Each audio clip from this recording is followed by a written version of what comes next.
Si estás tramitando la residencia por matrimonio en Estados Unidos o estás pensando en hacerlo, prepárate. El proceso cambió, y esto es una realidad, y cambió en serio. Formularios más largos, requisitos financieros más duros. Esto con respecto a advertencias de fraude que también están incluidas en las páginas del gobierno.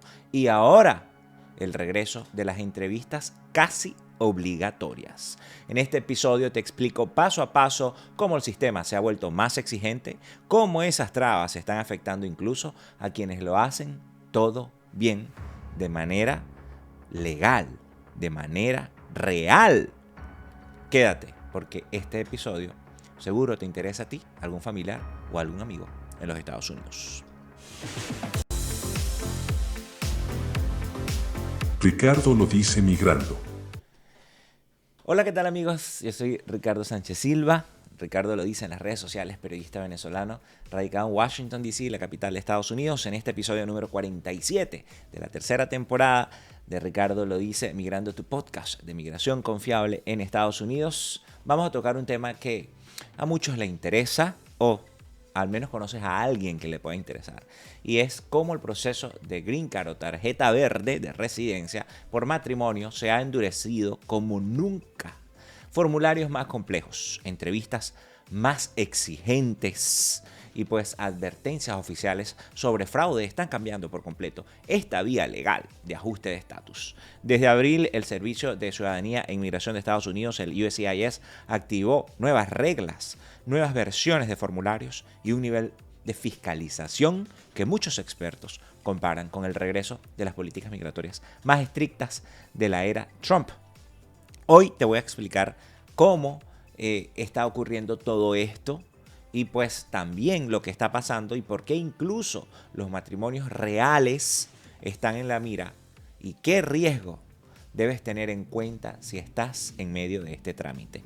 Ya vamos a iniciar, pero antes te pido, como de costumbre, que te suscribas, actives la campanita de notificaciones, le des me gusta, comentes y compartas. Si estás en Estados Unidos o cualquier país fuera de Venezuela, recuerda que puedes mandar super chats o super gracias o super stickers, y así apoyas este proyecto periodístico independiente que no depende de ningún factor de poder. Si me mandas un super chat o con un comentario, lo voy a leer en el próximo episodio con prioridad, así que lo voy a tener en cuenta, como por ejemplo este comentario que me hizo Chris XD, que mandó un súper gracias diciendo: Ricardo, gracias por el apoyo a la comunidad en tu canal. Fue enviado en el episodio de ayer. Quiero agradecerles también a Chris por su apoyo y a todos los que hacen posible este espacio periodístico independiente. Arrancamos. Cuando uno escucha Green Card por matrimonio, lo primero que se imagina es dos personas que se casan, que, bueno, una de ellas con ciudadanía o residencia permanente en los Estados Unidos y que deciden hacer un trámite para que su pareja obtenga la residencia también. Hasta ahí pues todo suena más o menos sencillo, ¿no? Pero lo que está pasando ahora con este proceso es otra historia. Una historia que se ha vuelto mucho más compleja, más burocrática, más intimidante y que además está marcada por un cambio de tono muy claro: la desconfianza. El Servicio de Ciudadanía e Inmigración de Estados Unidos, el USCIS, exige el uso obligatorio de una nueva versión del formulario I-485, que es la famosa solicitud para registrar residencia permanente o ajustar estatus. Este formulario, que ya de por sí era extenso, ahora incluye nuevas secciones que para expertos han sido diseñadas para desalentar a ciertos solicitantes, en concreto a los más vulnerables económicamente. Particularmente la abogada Rachel Einbaum, citada por Newsweek, el medio Newsweek, dijo sin rodeos que este formulario se ha convertido en un instrumento para infundir miedo. Según sus palabras, es una manera de, cito, asustar a la gente que tal vez no tiene muchos ingresos o que no ha continuado sus estudios. Cierro cita. Esto para que simplemente no apliquen ¿Y por qué lo dice? Porque ahora el formulario tiene un apartado mucho más detallado en el que se obliga al solicitante a declarar absolutamente todo sobre sus finanzas, sobre sus ingresos en el hogar, deudas, activos, asistencia pública que haya recibido en el país. Y por si fuera poco, también se le exige detallar su nivel educativo, las certificaciones profesionales que tenga y hasta sus habilidades laborales. Y eso no es todo. El lenguaje del formulario también ha cambiado. Se ha incorporado el uso del término alien, que significa extranjero y que pues había sido suavizado, no solo suavizado, incluso retirado de algunos formularios oficiales vamos a decir, versiones anteriores por considerarse ofensivo o deshumanizante. Esto, aunque puede parecer un detalle menor, es una señal del tipo de política que se está reinstalando. Es una forma de etiquetar al solicitante, no como persona con aspiraciones de integrarse en el país, de hacerlo por la vía legal. Estoy hablando realmente de las personas que genuinamente se han casado y pues quieren hacer un ajuste de estatus. No lo están viendo de esta forma, sino como alguien externo, como alguien ajeno, casi sospechoso. De hecho, es un término que ha tenido implicaciones, vamos a decir, delicadas en cuanto a cómo llamas a los inmigrantes, ¿no? Una forma incluso hasta peyorativa. Ahora, estos nuevos requisitos no se anuncian oficialmente por todos los medios ni se presentan en conferencias de prensa, no. Así que tampoco hay un comunicado que diga a partir de ahora vamos a ser más estrictos. No, los cambios han llegado de manera silenciosa, y esto hay que decirlo, se van notando en los formularios, en los requisitos técnicos, en las reglas específicas del proceso. Por ejemplo, otra modificación que puede parecer mínima, pero que tiene un gran impacto, es que ya no se aceptan pagos combinados para los distintos formularios del proceso. Es decir, si alguien envía un solo cheque para cubrir la que estamos hablando, la I-485 o la I-130 o la I-129F, que son distintas formas o formularios, pues, por ejemplo, el trámite puede ser rechazado automáticamente. Así lo advierte la propia página del USCIS, que indica que no se aceptan pagos combinados y que si un solo pago no puede aplicarse correctamente a todos los formularios enviados, pues el paquete completo será devuelto. Cada formulario debe pagarse por separado. Tenga esto en consideración. Y es así, punto. Y si te equivocas, el proceso se atrasa, se desvía o en el peor de los casos, pues se niega, se rechaza.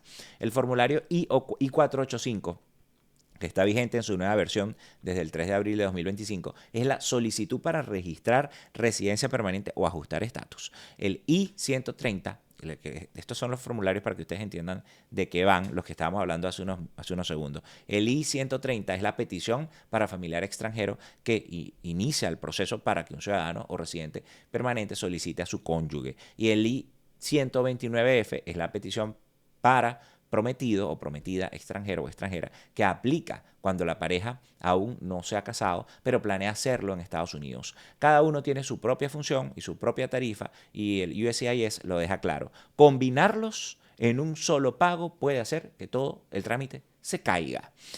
Pero lo más revelador de todo esto es lo que ha empezado a aparecer en la propia página web oficial del USCIS, en los formularios I-130, petición para familiar extranjero, y 129, petición de prometido o prometido extranjero. Y ahora, bueno, como tal en estos formularios, hay mensajes destacados que invitan, escuchen, explícitamente a reportar sospechas de fraude matrimonial. Frases como, cito, lo animamos a denunciar cualquier sospecha de fraude o abuso relacionado con beneficios migratorios, incluido el fraude matrimonial. Cierro cita. Y en referencia al formulario de denuncias de ICE, están ahí visibles como una advertencia. Esto no aparecía en 2024. Lo dice el mismo sitio Boundless, que hace seguimiento detallado de procesos migratorios.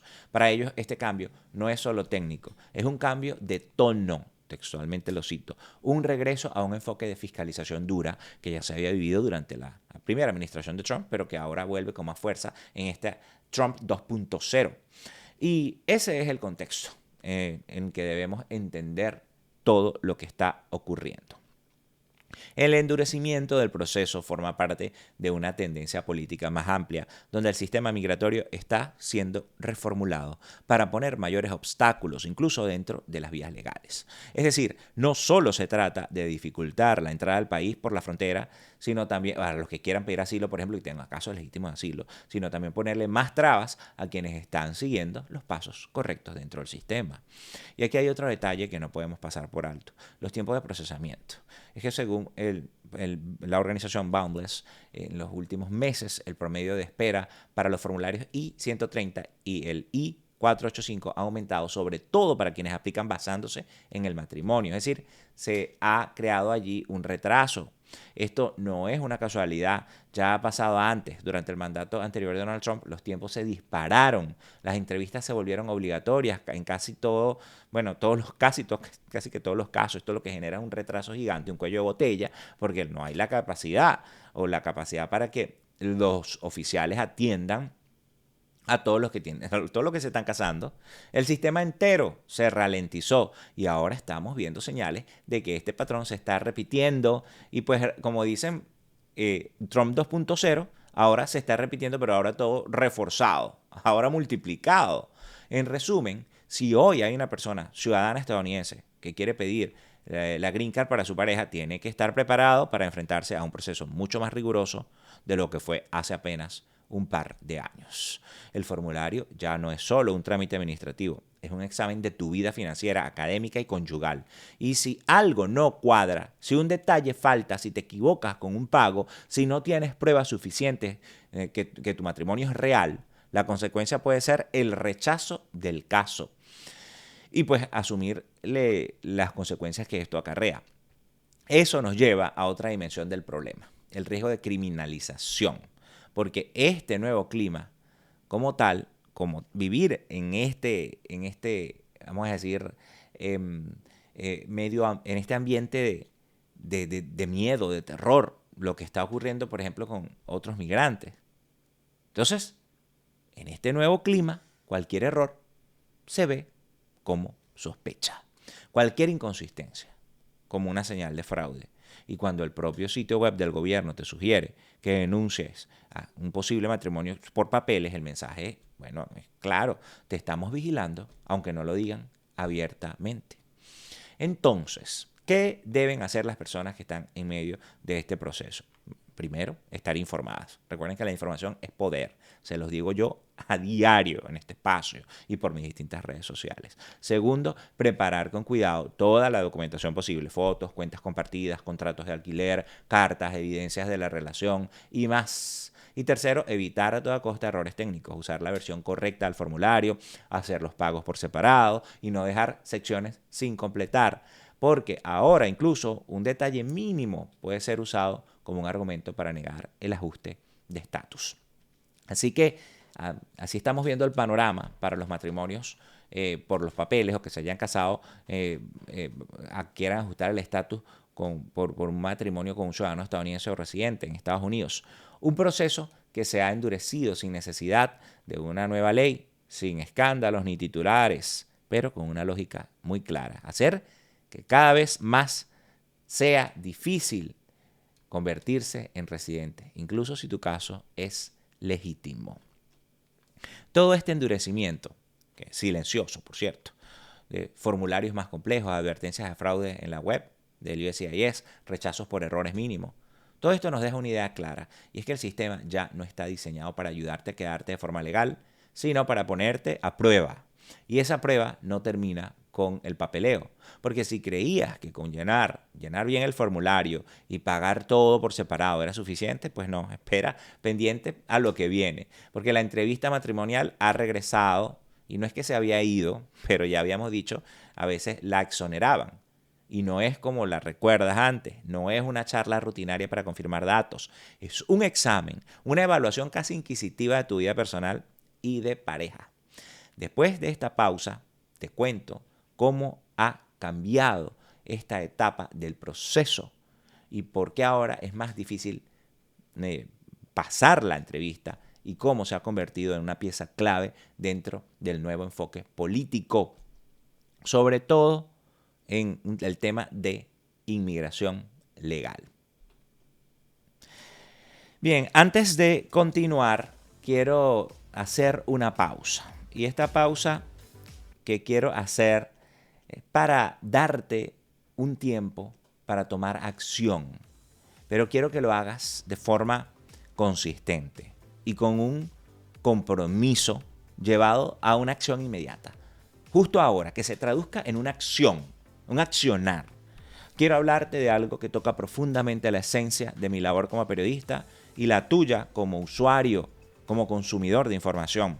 Y es que en medio de tanto ruido, algoritmos, desinformación y gobiernos cada vez más impredecibles, incluyendo lo que está pasando aquí en Estados Unidos, incluyendo este gobierno de Estados Unidos, es más urgente que nunca mantenernos conectados directamente.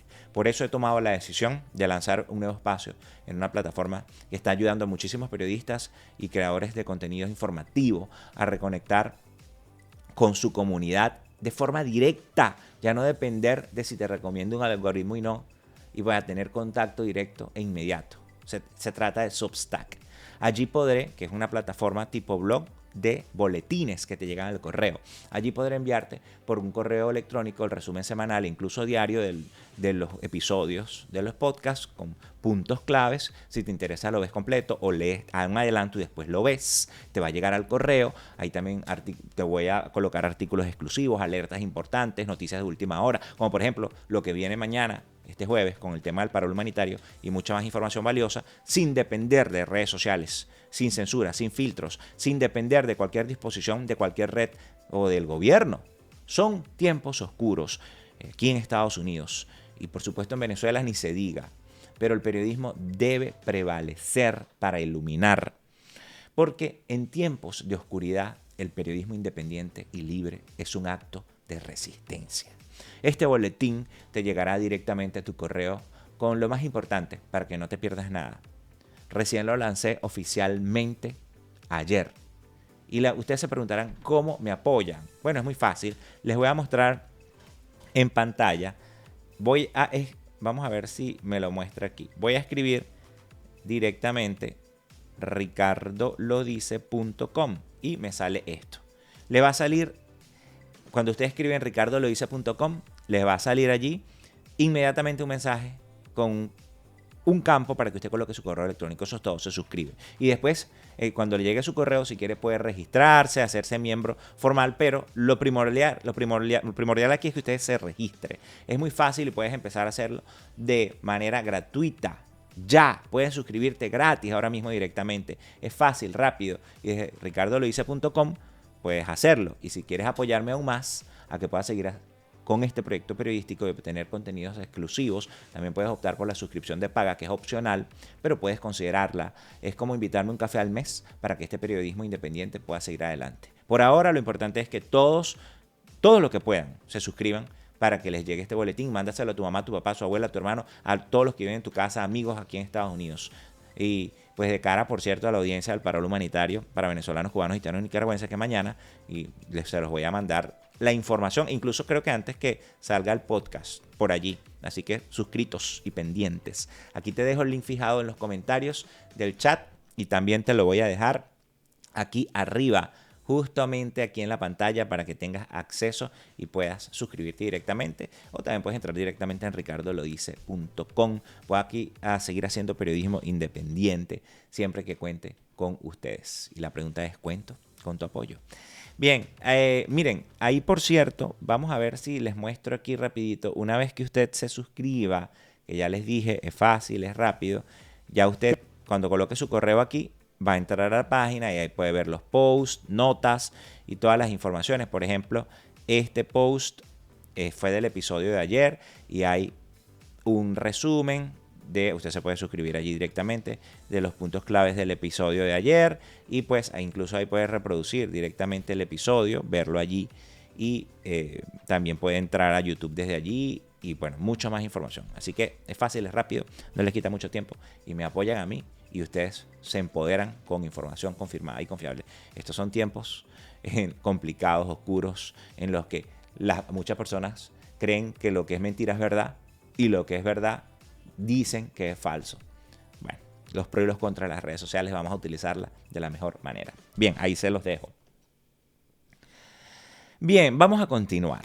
Si el formulario I-485 ya representa un filtro económico, educativo y técnico, lo que viene después puede ser aún más intimidante, que es la entrevista matrimonial. Vamos a entrar un poco con el tema de la entrevista matrimonial. Este paso no es nuevo, pero sí había dejado de ser una práctica constante durante los primeros años de la administración de Biden. En muchos casos, si la pareja demostraba claramente que su matrimonio era legítimo, no había ningún indicio de irregularidad, pues la entrevista se evitaba. Pero esa flexibilidad se está acabando. Con el regreso de Donald Trump al poder, las entrevistas están volviendo a ser la norma. La abogada Rachel Einbaum, entrevistada por el medio Newsweek, lo dijo de la siguiente forma. Bajo el gobierno anterior, estas entrevistas solo se realizaban si había, cito, red flags o señales de alerta, ¿no? Ahora, en cambio, incluso parejas sin ningún problema en su solicitud estarían siendo citadas para presentarse. Y lo que sucede es que esta entrevista no es un simple trámite de cortesía. Los oficiales de USCIS pueden preguntar prácticamente de todo, no solo sobre el lugar de la boda, el nombre de los familiares o el tiempo que llevan juntos, no, va mucho más allá, preguntan por la historia de la relación, fechas específicas, momentos íntimos, rutinas compartidas, gastos, cuentas bancarias conjuntas, arrendamientos, seguros, recibos, fotos, etc. Todo se convierte en prueba. Todo. La entrevista se convierte en una auditoría emocional, legal y financiera. Y en ese contexto, cualquier olvido, contradicción o inconsistencia puede costar caro. Lo más preocupante, según explican los abogados migratorios, es que el estándar de evaluación se ha vuelto más subjetivo y exigente. No se trata solamente de presentar documentos, se trata de convencer al funcionario de que la relación es real y que ese juicio, en muchos casos, depende de la impresión que le cause la pareja en unos pocos minutos de conversación, pues, bajo presión al oficial. Entonces, ¿por qué se está dando esta vuelta a la entrevista obligatoria? Porque responde a un cambio de tono impulsado desde la cúspide del poder político. Desde su primer mandato, incluso Donald Trump dejó claro que su prioridad no era solo frenar la inmigración irregular, sino también restringir las vías legales de entrada y permanencia en el país. Así lo ha dejado claro desde su primera administración y ahora lo está reforzando. La sospecha se ha extendido incluso a quienes están siguiendo el proceso de forma correcta. El propio Servicio de Ciudadanía e Inmigración de Estados Unidos lo dejó entrever en una declaración enviada a Newsweek. En ella, un portavoz dijo que la agencia está comprometida con, cito, implementar políticas y procedimientos que fortalezcan la detención de fraude, prevengan el robo de identidad y respalden medidas rigurosas de evaluación y selección. Traducción: si estás solicitando una green card por matrimonio, debes mostrar que no eres un fraude. El sistema parte de la desconfianza. Y ese discurso no es solo técnico, es profundamente político. Desde la Casa Blanca, la narrativa sobre el fraude matrimonial se ha convertido en una excusa para redoblar la vigilancia sobre los migrantes, incluso cuando están casados con ciudadanos o residentes permanentes. En la práctica, se está creando un clima de sospecha generalizada donde cualquier error se puede interpretar como una intención de engañar al sistema. Y eso cambia por completo la experiencia para las parejas. Ya no basta con cumplir los requisitos. Ahora hay que anticiparse al escepticismo del gobierno y preparar la solicitud como si fuera una defensa legal ante una acusación. El abogado Amol Sinha, director ejecutivo de las ACLU en New Jersey, lo expresó claramente. Este tipo de políticas, más que proteger al sistema, lo que hacen es alimentar una retórica antimigrante que puede rozar lo inconstitucional. Él advierte que estas prácticas pueden vulnerar derechos fundamentales como la libertad de expresión, el debido proceso o la igualdad ante la ley. Y aunque su declaración está vinculada con un caso bien particular, como el del activista Mahmoud Khalil, residente permanente acusado por sus opiniones políticas, el cual ya les voy a explicar en un rato, les voy a comentar si no conocen el caso, el principio es el mismo. Cuando el Estado convierte a cualquier diferencia o vulnerabilidad en una amenaza, el sistema deja de ser justo. Es lo que dice el abogado. Y aquí es donde se hace evidente el doble filo de la política migratoria actual. Por un lado, se exige que los migrantes sigan las vías legales para regularizar su estatus, su situación, pero por otro lado, esas mismas vías legales están siendo cargadas de obstáculos, de filtros, de requisitos y controles que muchas veces resultan imposibles de cumplir para quienes no tienen recursos económicos, asesoría legal o un historial perfecto. Una de las consecuencias más inmediatas es la saturación del sistema. USCIS tiene recursos limitados y al imponer entrevistas en masa, revisar con lupa cada solicitud y hacer más lento el trámite, lo que genera es un cuello de botella que afecta a todos los solicitantes, incluso a los que tienen casos sólidos y bien documentados. Así lo advertía también la propia Rachel Einbaum durante la administración de Biden, pues la exención de entrevistas no solo era más humana, sino que ayudaba al propio gobierno a reducir el atraso en los casos. Volver a imponer entrevistas sin distinción no solo genera estrés en las parejas, sino que también obstaculiza la eficiencia del sistema.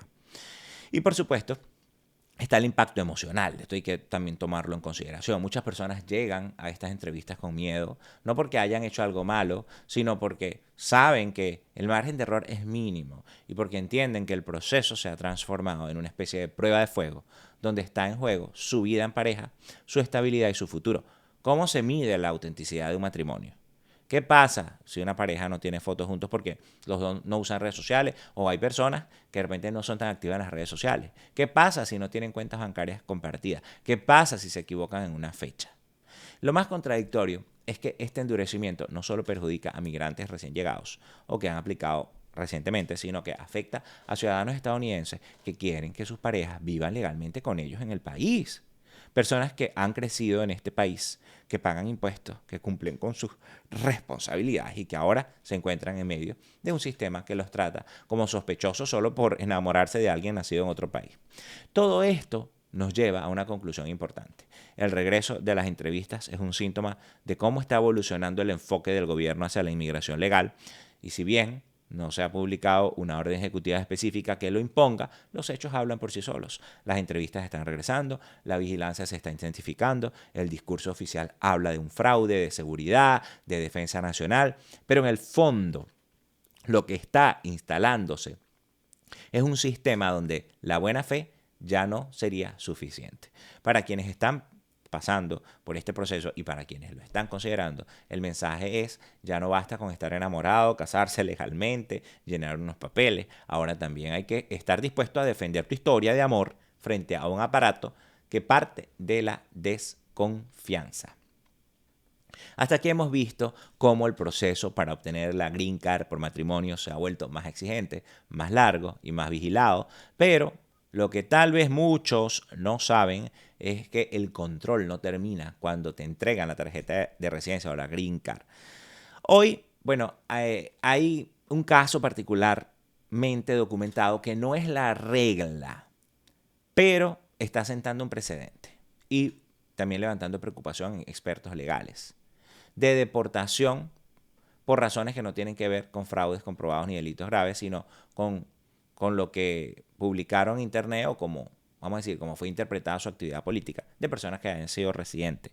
Después de la entrevista, después del formulario, después de las pruebas, de la vigilancia como tal, esta vigilancia puede incluso continuar. Y eso plantea una pregunta: ¿qué tan permanente es esta residencia realmente?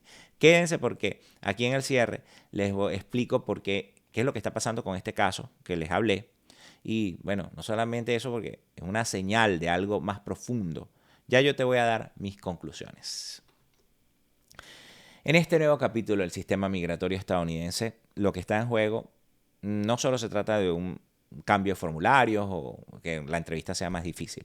Lo que estamos viendo es una transformación profunda en la forma como se evalúan incluso las vías legales de ajuste de estatus. El caso en particular que les quería hablar es el de Mahmoud Khalil, citado por, nuevamente, el medio Newsweek, que es un ejemplo reciente de cómo la residencia permanente también puede estar sujeta a disputas políticas o interpretaciones sobre una conducta pública. Khalil, un estudiante graduado y activista palestino con Green Card, fue señalado por supuestos vínculos con una organización considerada terrorista. Aunque no se le imputó ningún delito, sus publicaciones en redes sociales fueron suficientes para iniciar un proceso de remoción. Según su defensa, esto abre un precedente peligroso en el que una residencia ya otorgada puede ser cuestionada por motivos que no siempre están claros o plenamente probados. Este tipo de casos, aunque no representan la mayoría, y hay que decirlo, envía un mensaje que se alinea con el nuevo clima migratorio. No solo hay que pasar el proceso. También hay que mantenerse dentro de ciertos márgenes que no siempre están definidos en la ley, sino que son a discreción del gobierno, en este caso de Donald Trump, pero sí en el enfoque de quien administra el sistema como tal. Allí está el punto. Y es ahí donde se conectan los puntos, porque mientras se exige más evidencia, más documentos, más entrevistas, también se anticipan nuevas capas de control.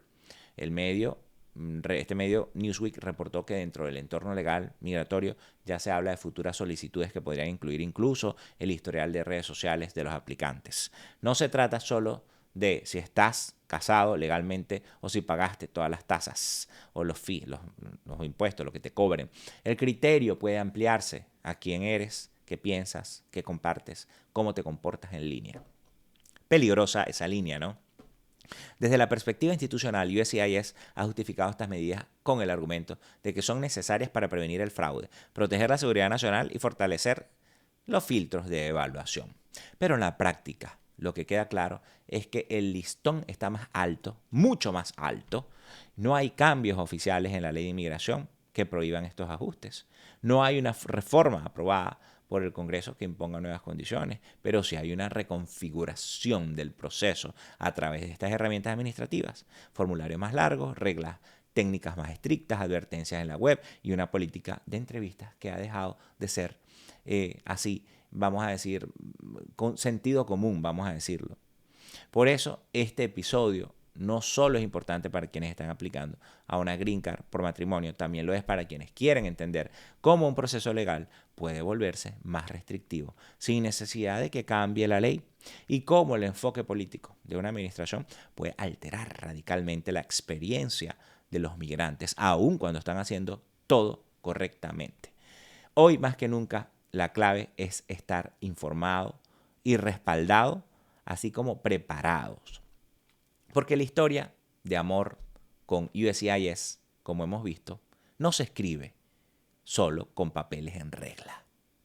Y antes de despedirme, quiero recordarles que puedes mandar tus superchats y supergracias. Ya lo leí hace unos minutos, pero lo vuelvo a leer. Agradecer a Chris, quien nos mandó un super gracias. Un super chat diciendo: Ricardo, gracias por el apoyo a la comunidad en tu canal. Es Chris XD en el episodio del día de ayer. Gracias por el apoyo, Chris. Bien, amigos, no olvides darle me gusta, suscribirte a este canal. Estamos aquí constantemente luchando contra la censura y la desinformación. Es la forma como apoyas este proyecto periodístico independiente y me ayudas a mí a seguir adelante y con todo este trabajo que yo le digo no es fácil, pero aquí seguimos.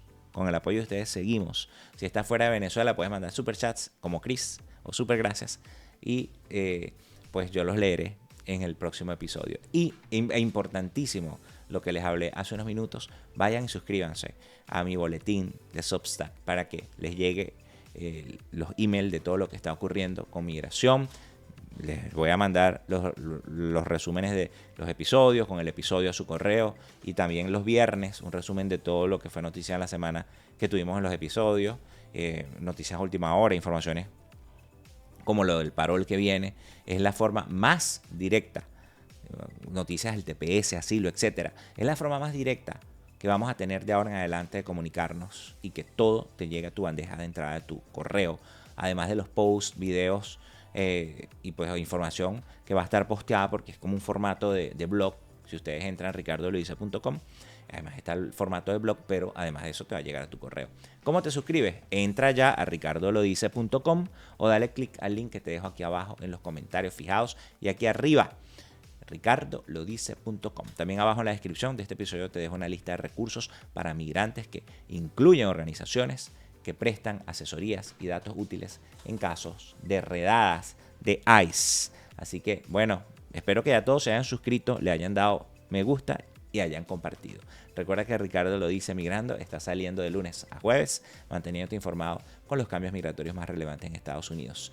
Y también estamos algunos domingos con episodios domingueros, si hay información de última hora o algunos temas que estemos trabajando. Por acá les habló Ricardo Sánchez Silva. Ricardo lo dice en las redes sociales, periodista venezolano en Washington, D.C., la capital de Estados Unidos. Si tienes algún tema que quieres que toquemos más a profundidad, déjamelo aquí en los comentarios, yo te leo y lo vamos a tomar en consideración.